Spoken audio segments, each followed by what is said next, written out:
Let's talk about breaking into finance. It so often comes down to that one word that makes most of us, well, kind of cringe: networking. But what if I told you that the way we've all been taught to think about it is completely backward? Today, we're going to flip that script and build a strategy that actually feels good, and more importantly, actually works. Be honest. Does the idea of networking feel awkward, a little transactional, like you're just bothering really busy people to ask them for a job?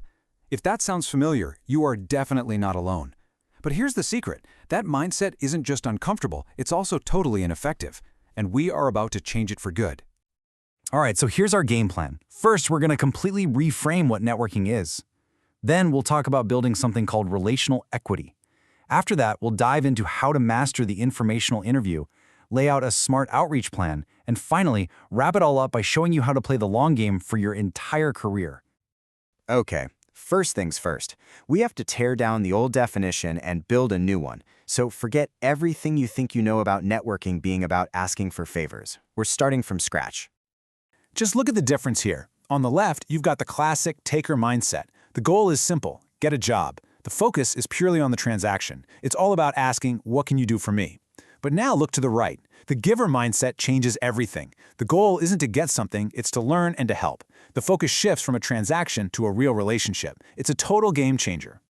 So this new giver mindset is all based on one powerful idea: building something called relational equity. This is the absolute foundation for everything else we're going to talk about. So what in the world is relational equity? Well, it's basically the trust, the goodwill, and the mutual respect you build up over time. And I love this analogy. Think of it just like a bank account. Every genuine conversation you have, every thoughtful question you ask, every bit of sincere interest you show in someone else's work, that's a deposit. You've got to build up that balance way before you ever think about making a withdrawal. And that's exactly why this is not a numbers game. It's not about who has the most LinkedIn connections. It's about quality over quantity. Like it says here, a dozen meaningful relationships are worth so much more than 100 random contacts you barely even know. We're going for depth here. Okay, so how do you actually make these deposits? How do you build these deep relationships? Well, the single best tool in your entire toolkit is the informational interview. Now, forget the idea of a high-pressure interview. This is more like a casual coffee chat. Your only goal is to learn, and there are 4 really simple rules to follow. 1. Do your homework on the person. 2. Ask smart, thoughtful questions. 3. Actually listen to the answers. And 4. This is the golden rule: you never, ever, ever ask for a job.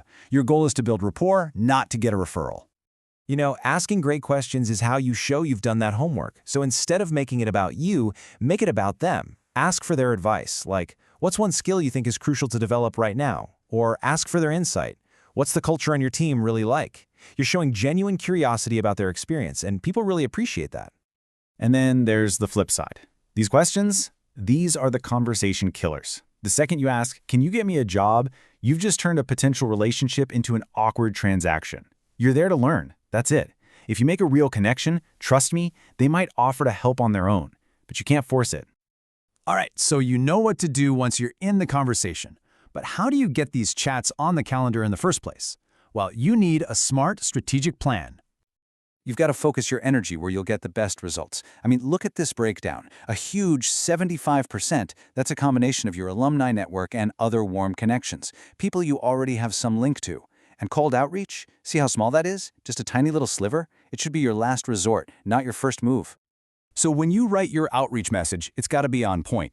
Keep it short and professional. Personalize it. Mention your shared school or a specific project of theirs that you admired. This proves you're not just copy-pasting a generic template.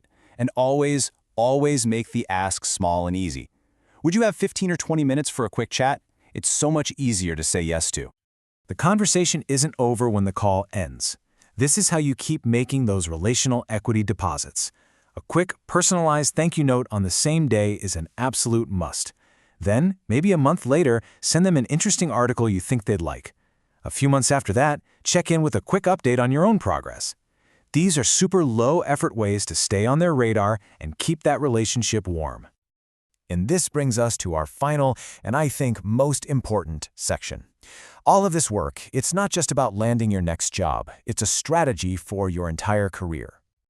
See, building relationships isn't a task you just check off a list. It's a habit you build over time. That means keeping your LinkedIn profile sharp. It means showing up to industry events, even the virtual ones. You should have a quick 30-second pitch ready to go. And this is so important. Once you do land a role, keep networking. Building relationships with your own colleagues is just as critical for your long-term success. If you remember just one thing from our time together today, please let it be this. True, effective networking is a marathon, not a sprint. You are planting seeds today that are going to grow and blossom over your entire career. It's about patiently building a community of people you can count on, and, just as importantly, who can count on you too. So let's make this real right now. Instead of thinking, who can get me a job? I want you to end this by asking yourself a totally different question. Whose advice could you seek out today? Whose perspective would be valuable to hear? Start there. Just start there, and you're already on the right path.